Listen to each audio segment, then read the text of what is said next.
Welcome, everybody, to this year's Sage 2024, the Sonic Amateur Games Expo, where people share mods, fan games, and original indie games alike. This is the first year that I'm covering, and the first year since 2019 that I'm actually indulging in it. That's the year that the Pizza Tower demo dropped. It's pretty exciting to be back here. You know the channel, I love playing fan content, and the reason that I flocked to Sonic Skyfall first thing is because I haven't heard of this project before. I thought that it looked really interesting because it seemed like it took inspiration from Zelda Tears of the Kingdom, but is a Unleashed Generations Frontiers inspired boost game according to its own description. The UI is really interesting. It's built like a website, the way you can click these panels with your mouse and it just has informational pop-ups. There's gonna be a dark world, whatever that means exactly. Information about what the controls are, though you can remap this if you're playing on Steam. And as we hop right in here, there's a character select for Sonic and Shadow. From what I read as well, they have different movesets, so that's something to look forward to.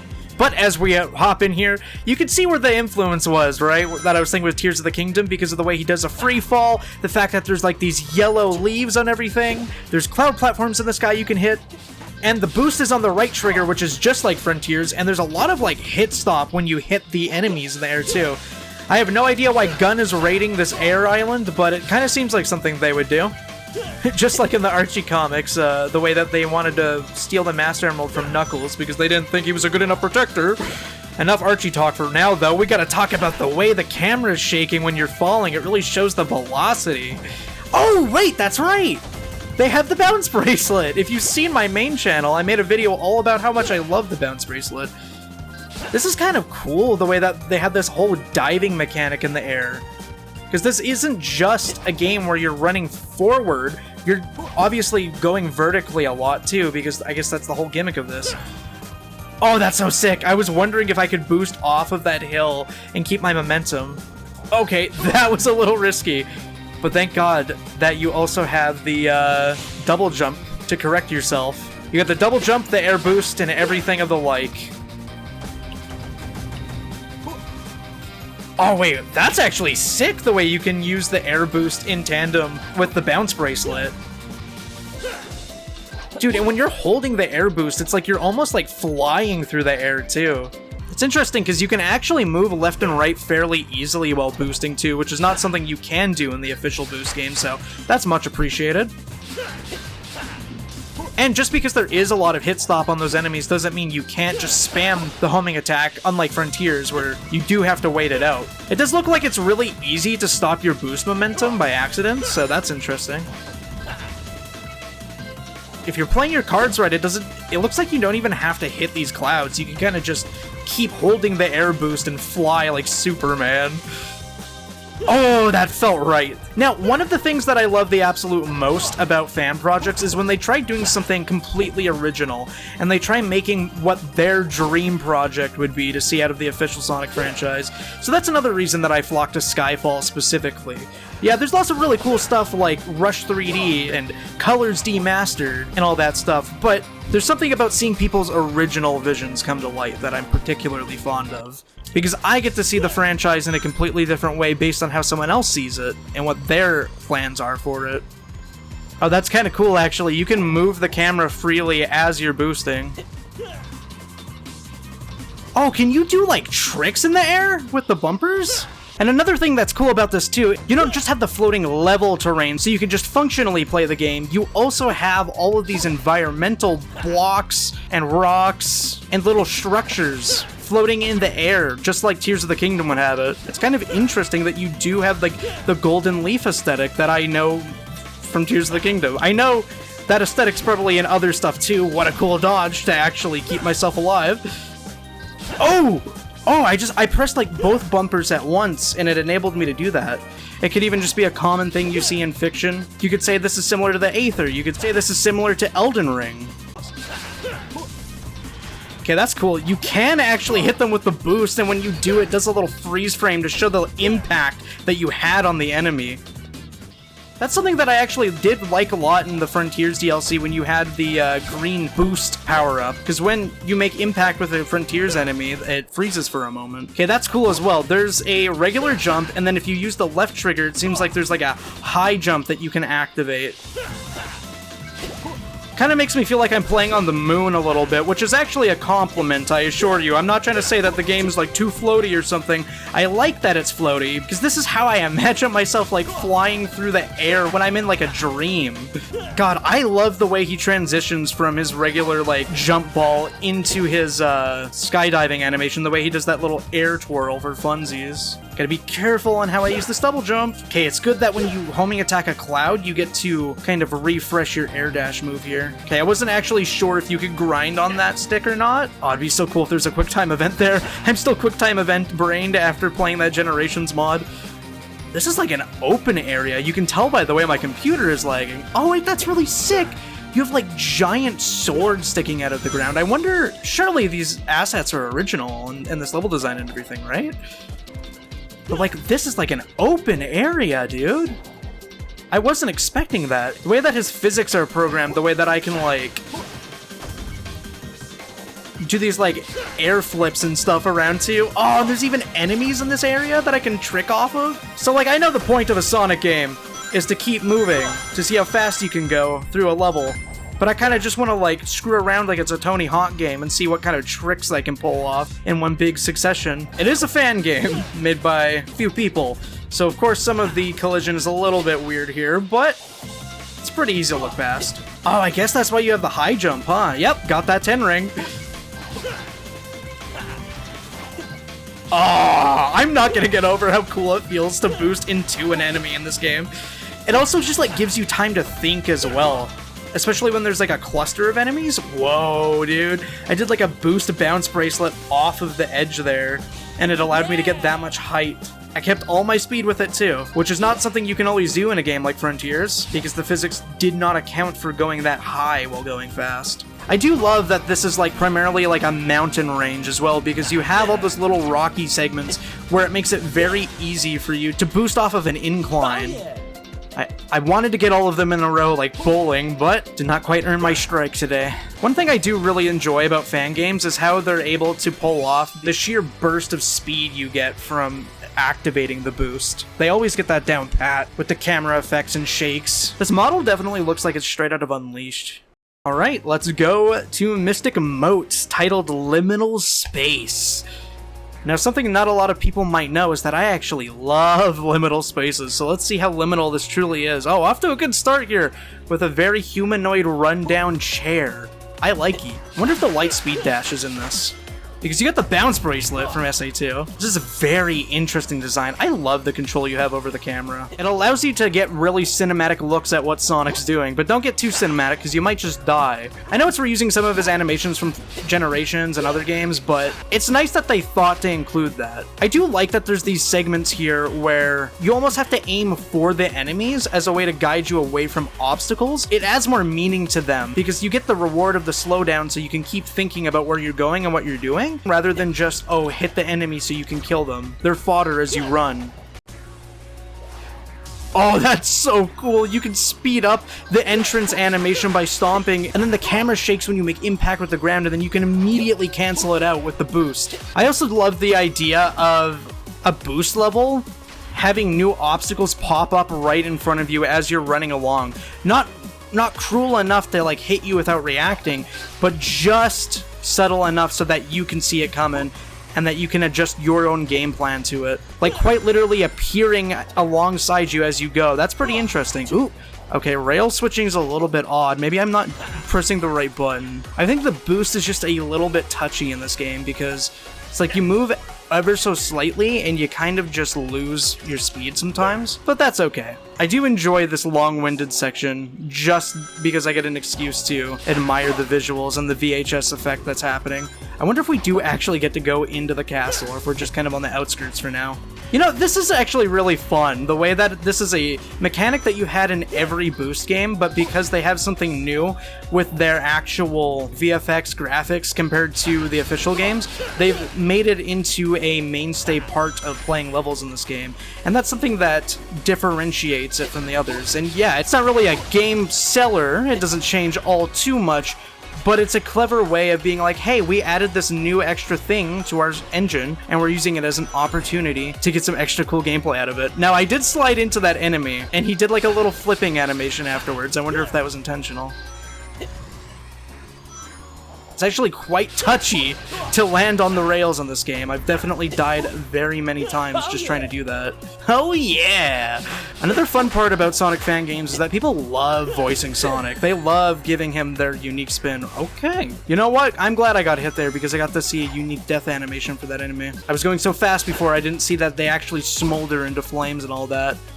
Another cool thing, you don't usually see a lot of like really colorful colors in boost games. Yeah, sure, you would see it in Frontiers, obviously, because, like, don't blink, the whole cyberspace aesthetic, but I feel like the boost games in general generally tried to have some sort of a realistic world design around them, but not this game. It's going for a more fantastical element you would see in something akin to the classics. Therefore, you can see bright pink reflections and water. I feel like I wasn't hitting the exact center of those robots, so it didn't do the full slowdown on that. It just kind of like hit the side of them. The way he flailed so fast off the edge as I hit the circle. Oh, okay, there's multiple acts per world. I didn't really catch on to that. I don't know if I was supposed to spawn that far ahead, but that's kind of funny. I'm into it. Cool music. Now, I don't know if every track is original, but I do understand for sure that some of these seem to be originally composed. It does look like there are branching paths in Act 2, which wasn't really a thing in Act 1. There was a big open area in Act 1's level, which I guess you could say is a decent substitute for branching paths, because at that point, you can build branching paths into an open area. Different enemy placements and terrain placements, stuff like that. Now, I definitely like the aesthetic of Act 1 a lot more. I just really like colorful, bright environments, but I think I understand what they're kind of going for here with Act 2. I don't know what the lore of this game is just yet. I want to bet something sick happened at this point in the story, especially considering the music shift from the first level. Yeah, the rails are really sensitive. Sometimes I was dying from going simply too fast on the rails while trying to get the rings. He would like fall in between the cracks. Oh, dude, I love that imagery of the robot charging up his gun at me point blank, but he's not fast enough to stop me from hitting him. The high jump is a really sick mechanic. It kind of reminds me of Amy's Pico hammer jump in Sonic Adventure 1. Oh yeah, that's right, there is actually Sonic Boom from Sonic Frontiers in this game too. It's his little projectile that he kicks in the air. I'm excited to see what kind of use I'm gonna get out of that. That's actually really sick, the framework of like being able to bounce around all this terrain and boost off of the walls, and then there's a group of enemies that's trying to get you all at once, and then all you do is just you hit them with the Sonic Boom, you hit them with a homing attack and some air boost action, and they don't even know what hit them.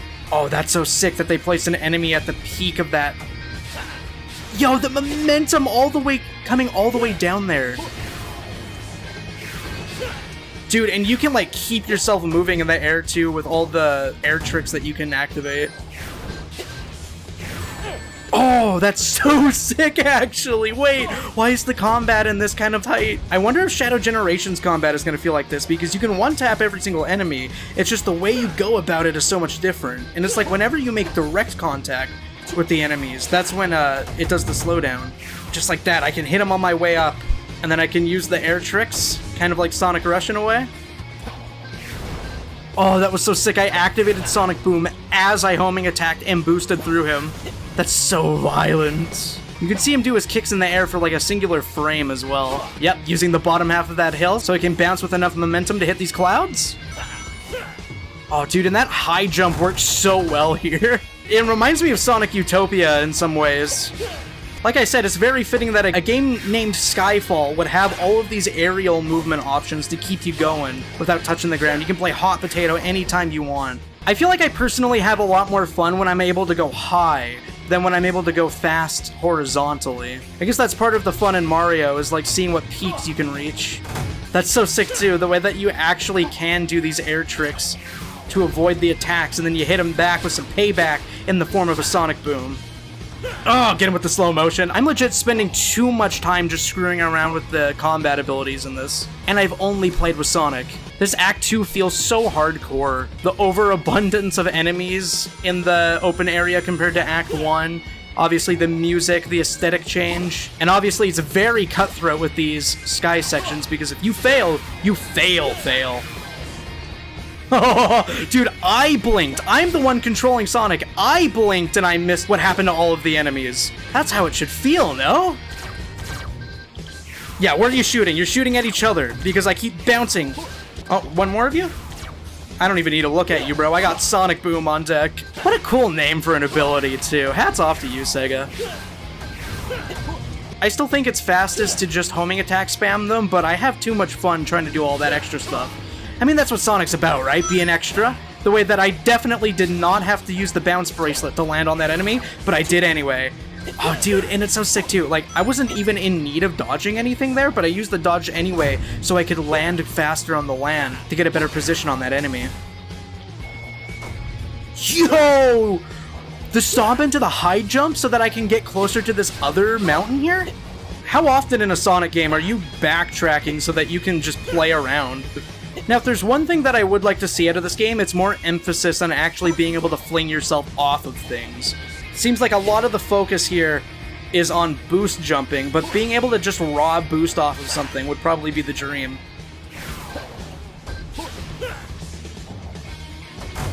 I did like 4 different flips in one there, dude. I have nothing to say. I'm just mouth agaped, pressing as many buttons as I can. God, and I love the way that he actually gets into a skydiving position and everything.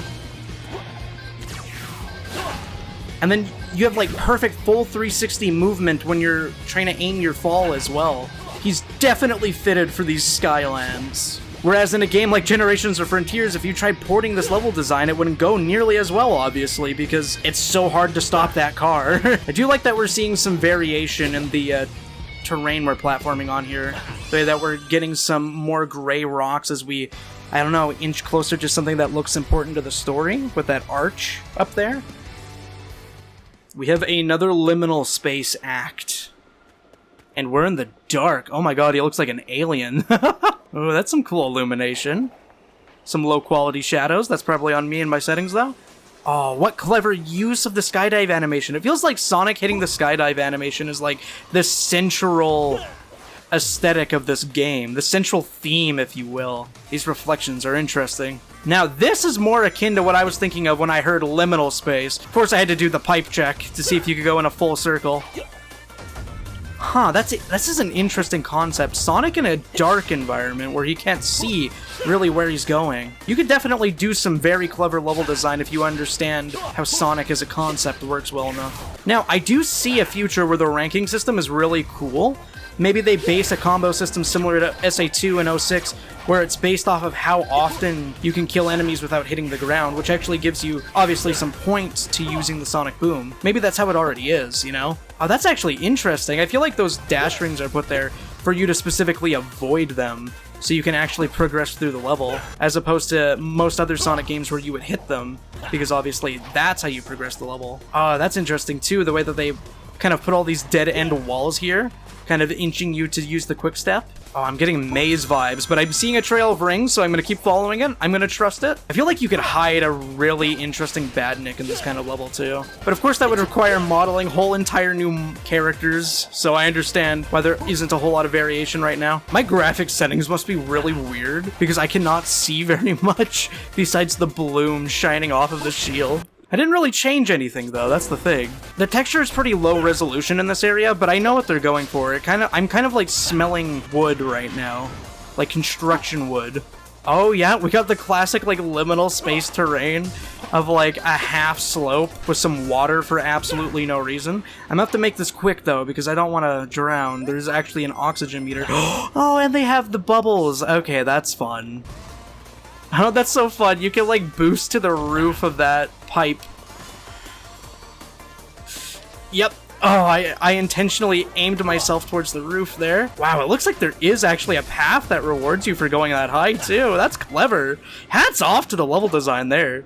Every level in this game has some sort of focus put on how much control you get when going vertically high. Even in segments like this, they give you so much control and speed when you're up in the air, which is not something you get out of other boost games. If you were able to actually get there fast enough, you would go through that same tunnel I just went through, I'm guessing.